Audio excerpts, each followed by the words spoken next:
Well, we sing it, don't we? And we will sing it. At the end of this service, Silent Night, Holy Night. But that night was anything but silent. The hymn is incorrect. A lot of noise in this world.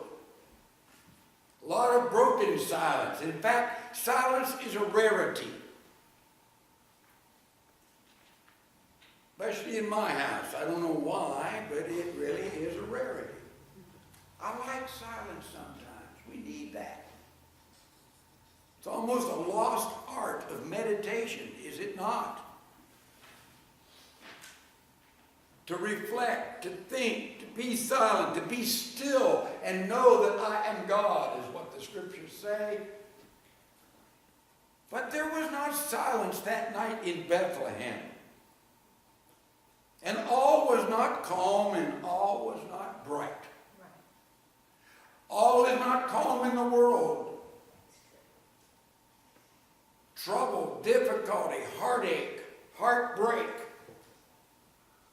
crime, war, poverty, meanness, abuse, lots of noise in the world.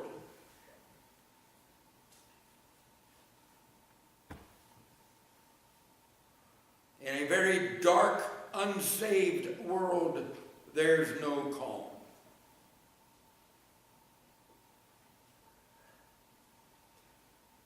What are the sounds that were heard in Bethlehem 2,000 years ago?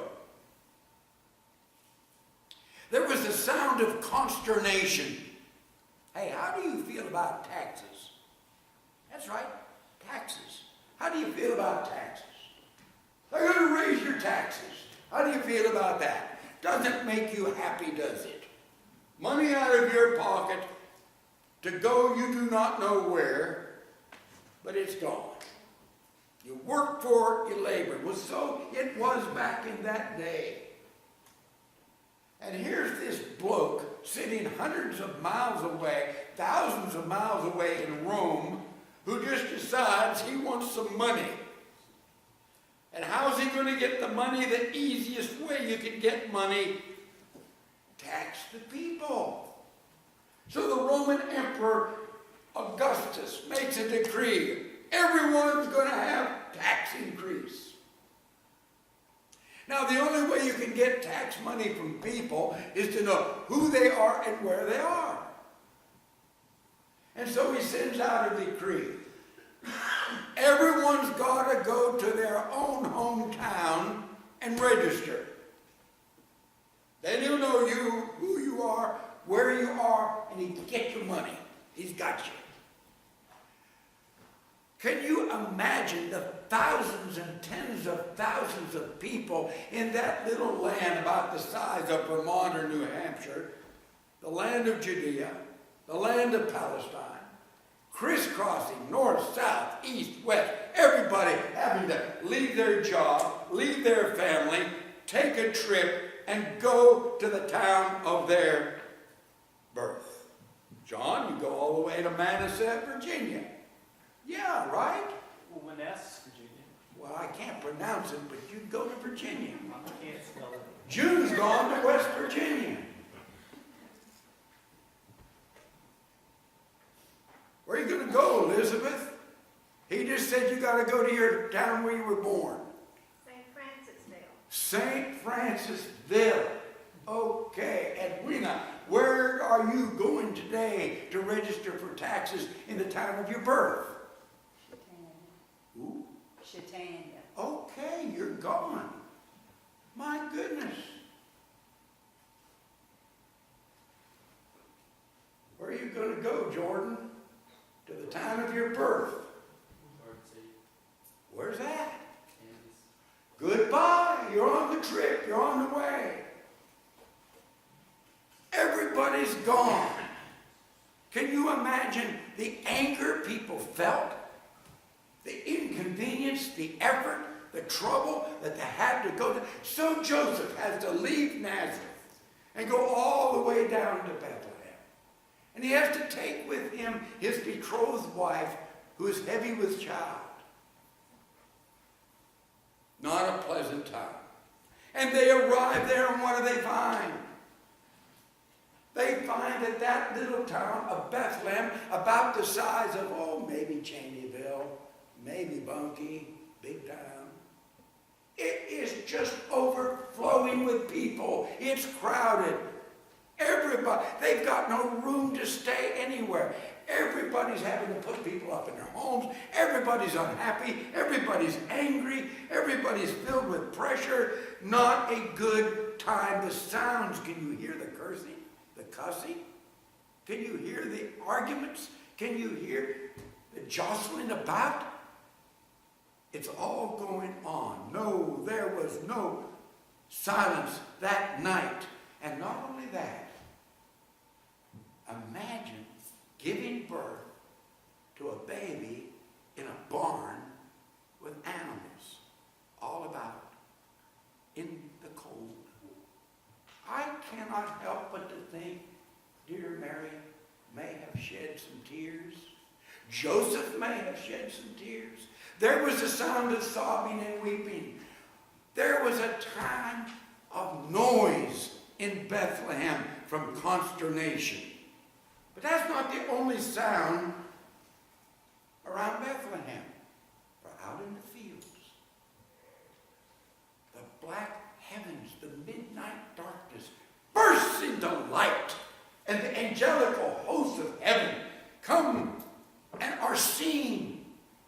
Those beings of God, specially created, that are invisible to us with our eyes, those wonderful servants of God that fill the universe, suddenly are seen.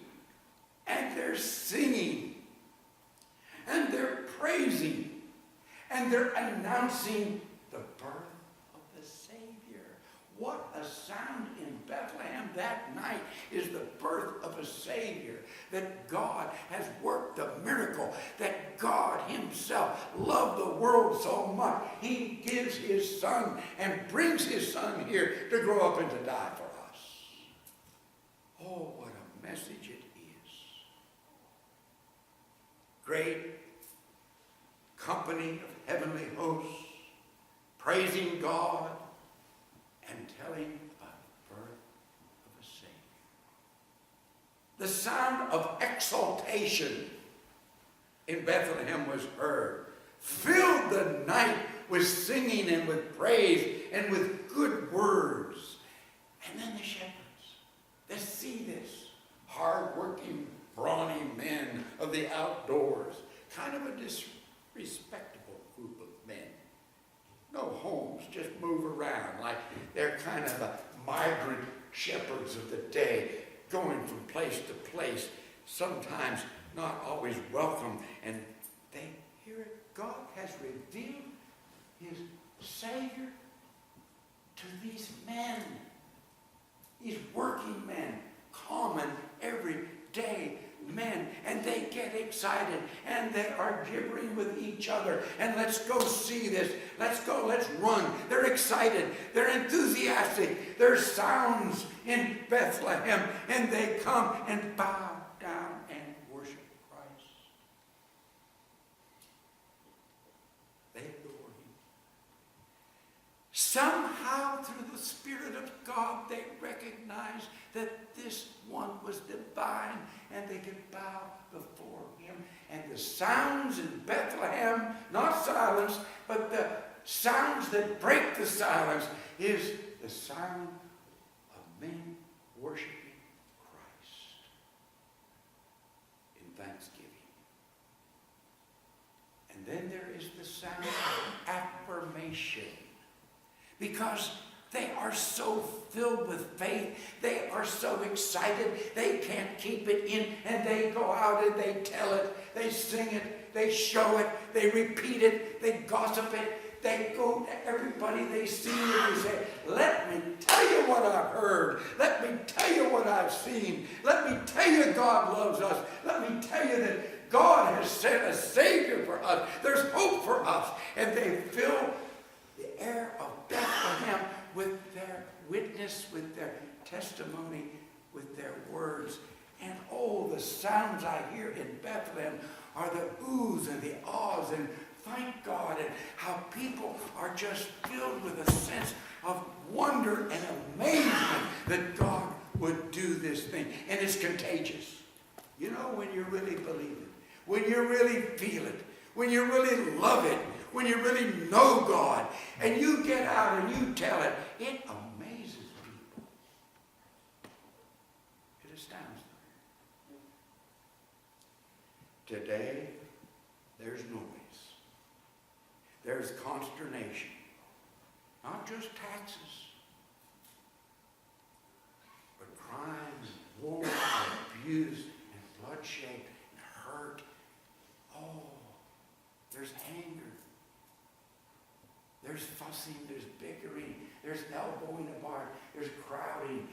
Everywhere you go in this world, every news report that you see or you hear or you read is more consternation, sounds in the world today. And yet, I believe it. There is sounds of exultation because we're still telling the story again and again. And we can still get excited over the fact that God loves me, a sinner, such as I am, just as I am.